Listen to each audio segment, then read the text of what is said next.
So there's nothing really to report about the ongoing West Indies Test series against India, except that the West Indies lost the first test in under 3 days, and for the second test starting on Thursday, that will end before Sunday.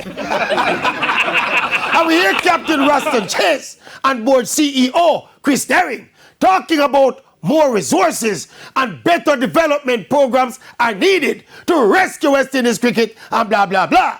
Them have to say what them have to say. But really and truly, how will more resources get little boys in Jamaica and in Barbados and in Antigua, all across the region, to love cricket again and want to play for the West Indies? And of the few who still play cricket, most are gravitating towards white ball franchise cricket, where they can earn more money and do less work.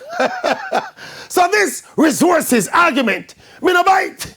Me hear them sell it, but me a hold on to my money. Me not bite. Me not bite. Me not buying the resources argument. You get it for free, but me not.